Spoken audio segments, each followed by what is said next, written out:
नमो भगवते वासुदेवाय नमः। पुरुषोत्तम मास को शास्त्रों में अत्यंत पवित्र और फलदायी माना गया है।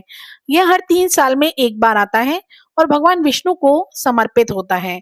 जब किसी भी देवता ने इस अतिरिक्त महीने को स्वीकार नहीं किया था, तब भगवान विष्णु ने इसे अपना मास घोषित किया, इसलिए इसे पुरुषोत्तम मास कहा जाता है। इस मास में जब ध्यान, व्रत, कथा श्रवण और सेवा करने से आत्मिक शुद्धि होती है और मोक्ष की प्राप्ति का मार्ग प्रशस्त होता है। इस मास में विवाह, गृह प्रवेश, नामकरण आदि शुभ कार्य नहीं किए जाते। यह समय केवल भक्ति और साधना के लिए ही है। भगवान विष्णु की भक्ति करने से पूजा करने वाले को जन्म मरण के बंधन से मुक्ति मिलती है। इस मास में किए गए धार्मिक कार्य 10 गुना फल देते हैं। पुरुषोत्तम मास आत्मिक शुद्धि, भक्ति और भगवान विष्णु की कृपा प्राप्त करने का अद्वितीय अवसर है। ओम नमो भगवते वासुदेवाय नमः। पुरुषोत्तम मास महात्म्य के 23वें अध्याय की कथा इस प्रकार है। इसमें हम जानेंगे कि दीपदान का क्या महत्व है। महाराज दृष्टधनवा ने महर्षि वाल्मीकि से विनय पूर्वक कहा, हे मुनि श्रेष्ठ, पुरुषोत्तम मास में दीपदान का क्या फल है, मुझे बताने की कृपा कीजिए। महर्षि वाल्मीकि बोले, हे राजन, दीपदान की इस पापनाशिनी कथा को सुनने से 5 प्रकार के पाप दूर हो जाते हैं, अतः आप इसे ध्यान पूर्वक सुनिए। सौभाग्य नगर में सत्यवक्ता, अत्यंत बुद्धिमान और पराक्रमी चित्रबाहु नाम से एक प्रसिद्ध राजा हुआ करते थे। वह राजा सहनशील, सब धर्मों को जानने वाले, शीलवान, रूपवान, दयालु, ब्राह्मण भक्त, भगवत चरित्र सुनने वाले, अपनी स्त्री से प्रेम करने वाले, पुत्रवान, हाथी, घोड़ा, रथ एवं पैदल सेना वाले तथा धन धान्य से युक्त थे। उनके पास सभी तरह की सुख सुविधाएं थी। वह श्री कृष्ण के अतिरिक्त अन्य किसी देवता को नहीं मानते थे। एक दिन चित्रबाहु ने दूर से आते हुए मुनि श्रेष्ठ अगस्त्य जी को देखा। राजा ने दंडवत प्रणाम करके उनका विधि पूर्वक विधि विधान से पूजन किया। महर्षि अगस्त्य जी को पूरी श्रद्धा और प्रेम सहित आसन पर बैठाने और पूजन करने के पश्चात राजा चित्रबाहु विनय पूर्वक महर्षि अगस्त्य जी से बोले, हे मुनि श्रेष्ठ, आज मेरा जन्म, जीवन, राज्य और महल आदि सभी धन्य हुए। जो श्री कृष्ण के सच्चे सेवक, आप मेरे यहाँ पधारे। तारों की चमक तभी तक है जब तक सूर्य उदय ना हो। इसी प्रकार अन्य ब्राह्मण तभी तक पूजनीय है जब तक वैष्णव ब्राह्मण ना हो। अगस्त्य जी बोले, हे चित्रबाहु, तुम धन्य हो तथा तुम्हारी पूजा भी धन्य है, इसीलिए तुम्हारी प्रजा भी धन्य है, जो तुम सरीखे वैष्णव राजा से रक्षित है। उस राज्य में न रहे जहां वैष्णव राजा ना हो। सूखे वन में रहना अच्छा है, किंतु अवैष्णव राज्य में रहना अच्छा नहीं। भले आदमी उसे ही राजा कहता है जो श्री कृष्ण के चरणों का आश्रयी हो। उसके ही राज्य में प्रजानंद सुखी रहते हैं। हे राजन, आज मेरे नेत्र सफल हुए जो तुमको देखा, तथा वाणी भी सफल हुई जो तुम्हारे साथ बातचीत की। इस राज्य का आप पालन करिए, यह मेरी आज्ञा है। अब मैं जाता हूँ।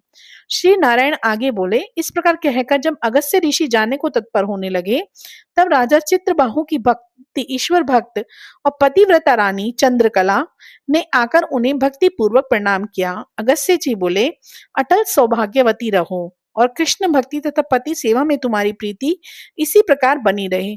जब महर्षि अगस्त्य जी आशीर्वाद दे रहे थे, महाराज चित्रबाहु ने सिर झुकाकर और हाथ जोड़कर बोले, हे भगवान, मेरे पास अटूट संपत्ति है, अकंटक राज्य है, पतिव्रता आज्ञाकारिणी पत्नी है, आदि सभी सुख किस पुण्य से प्राप्त हुए हैं। श्री नारायण बोले, जब राजा ने इस प्रकार मुनि से निवेदन किया, तब महर्षि अगस्त्य जी ने एकाग्र मन से ध्यान करने के बाद राजा को उनके पूर्व जन्म की कथा सुनाई। हे राजन, महर्षि अगस्त्य जी ने राजा से कहा, हे राजन, मैंने तुम्हारे पूर्व जन्म का सब चरित्र जान लिया है। यह सब तुम्हें किस पुण्य से प्राप्त हुआ है, वह सब ध्यान पूर्वक सुनो। तुमसे सारा इतिहास मैं कहता हूँ। अपने पूर्व जन्म में तुम चमत्कार नामक नगर में शूद्र जाति में मणिग्रीव नाम से प्रसिद्ध थे और जीव हिंसा करने में लगे रहते थे। नास्तिक, दुष्ट स्वभाव, पराई स्त्रियों को छीनना, किए हुए उपकार को न मानने वाला, शिष्टाचार से रहित, तुम स्वभाव से ही थे।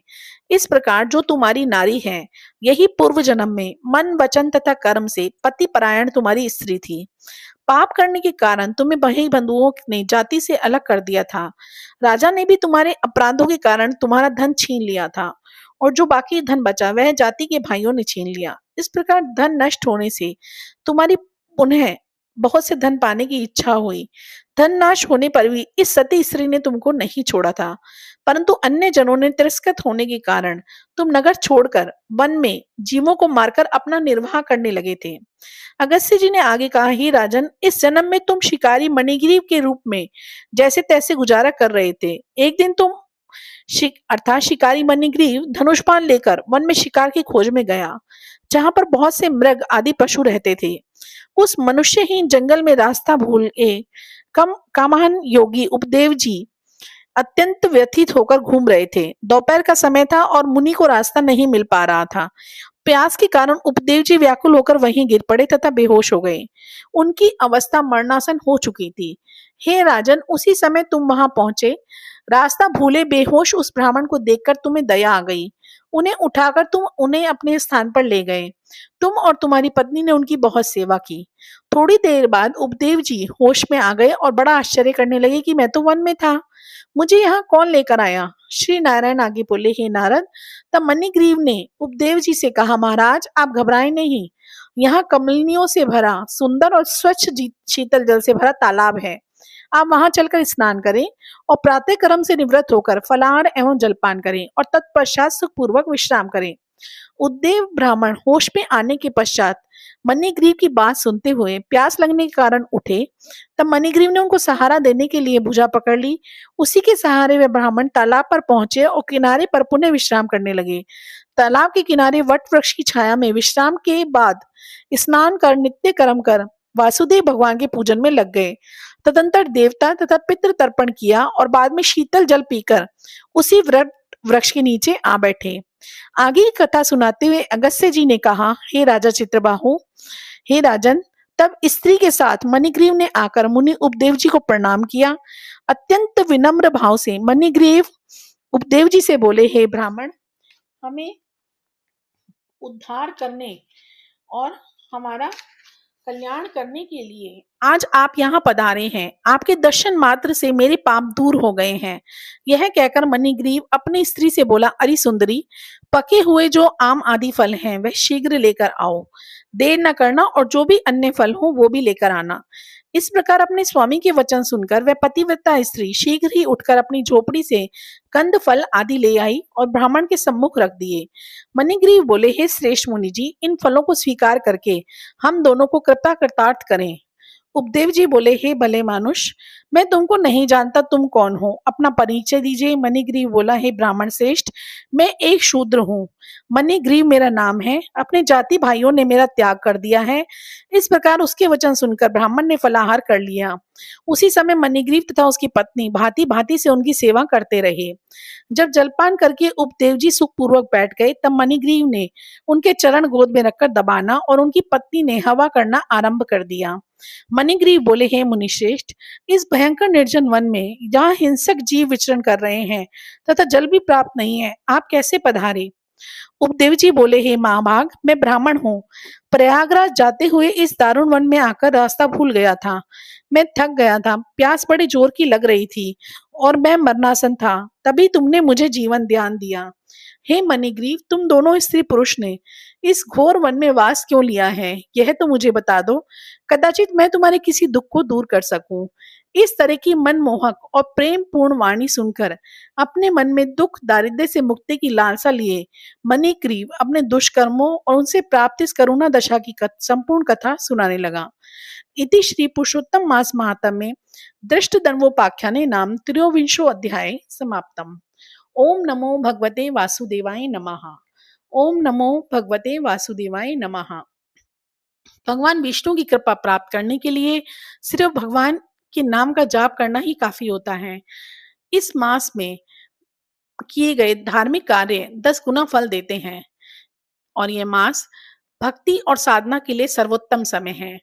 तो जितना अधिक हो सके भगवत नाम का जाप करना चाहिए। ओम नमो भगवते वासुदेवाय नमः।